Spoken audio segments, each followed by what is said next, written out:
നിയമസഭാ സമ്മേളനത്തിന്റെ ആദ്യ ദിവസം തന്നെ മദ്യനയ ആരോപണത്തിൽ കൊമ്പുകോർത്ത ഭരണ പ്രതിപക്ഷം. പണപ്പിരിവിന് തെളിവുണ്ടെന്ന് പ്രതിപക്ഷം ആരോപിച്ചു. എക്സൈസ് വകുപ്പിന്റെ ടൂറിസം വകുപ്പ് ഹൈജാക്ക് ചെയ്തുവെന്ന വി.ഡി. സതീശൻ. ടൂറിസം മേഖലയിലെ ഇമ്പാക്ട് പഠിക്കാൻ ടൂറിസം സെക്രട്ടറിക്കും, തൊഴിൽ മേഖലയിലെ ഇമ്പാക്ട് പഠിക്കാൻ തൊഴിൽ സെക്രട്ടറിക്കും കൊടുത്തു. ടൂറിസം മേഖലയിലെ ഇമ്പാക്ട് പഠിക്കാൻ ഹോം സെക്രട്ടറിക്കാണോ കൊടുക്കേണ്ടത്?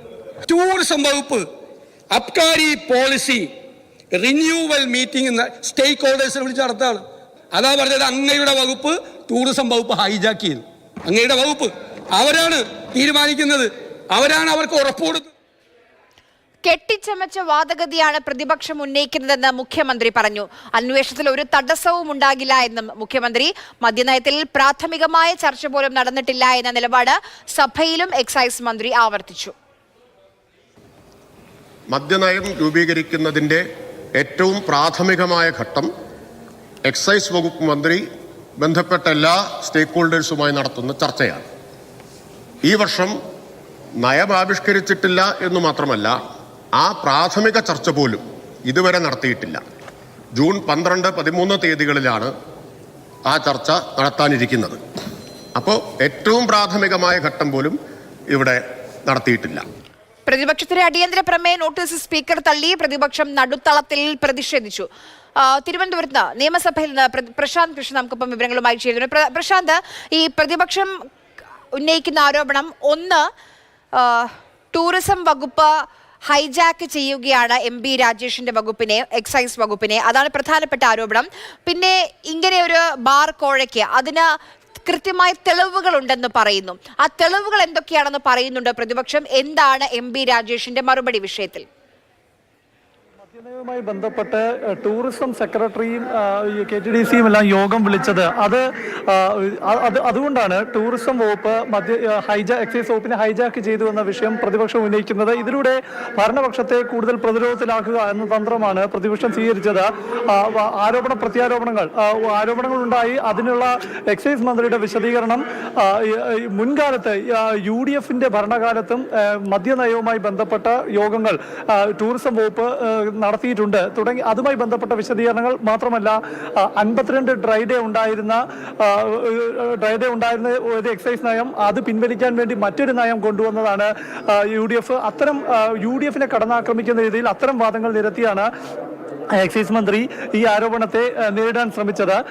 അതേസമയം തന്നെ പ്രതിപക്ഷ നേതാവാകട്ടെ ടൂറിസം വകുപ്പ് എക്സൈസ് വകുപ്പിനെ ഹൈജാക്ക് ചെയ്തു. മാത്രമല്ല, എക്സൈസ് മന്ത്രി ഉന്നയിച്ച പ്രധാന ആരോപണം ആദ്യ ആരോഗ്യമന്ത്രിയെ കുരുക്കിടാൻ ശ്രമിച്ചു, ഇപ്പോൾ തന്നെ കുരുക്കിടാൻ ശ്രമിക്കുന്നു. കഴിഞ്ഞ 8 വർഷമായി മുഖ്യമന്ത്രിയെ കുരുക്കിടാൻ ശ്രമിക്കുന്നു എന്ന് പരോക്ഷമായി പറഞ്ഞുകൊണ്ടായിരുന്നു എക്സൈസ് മന്ത്രി ഇക്കാര്യങ്ങൾ നിരത്തിയത്.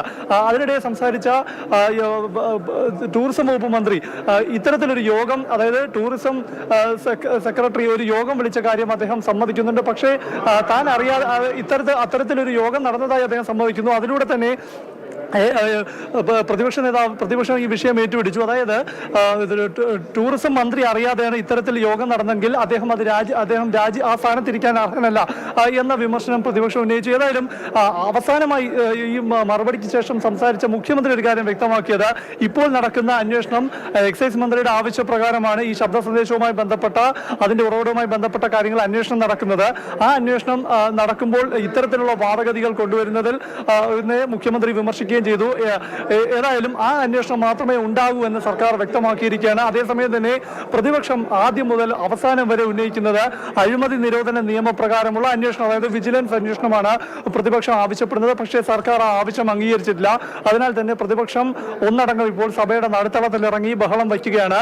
1 കോടിയല്ല സഖാക്കളെ, 20 കോടിയാണ് കോഴ എന്ന പ്ലക്കാർഡ് അടക്കം ഉയർത്തിയാണ് പ്രതിപക്ഷം സഭയുടെ നടുത്തളത്തിലിറങ്ങി ബഹളം വയ്ക്കുന്നത്. അപ്പോൾ പക്ഷേ എങ്കിലും സ്പീക്കർ മറ്റ് നടപടിക്രമങ്ങളുമായി മുന്നോട്ട് പോവുകയാണ്. ഇപ്പോൾ ശ്രദ്ധ ക്ഷണിക്കൽ നടക്കുകയാണ്.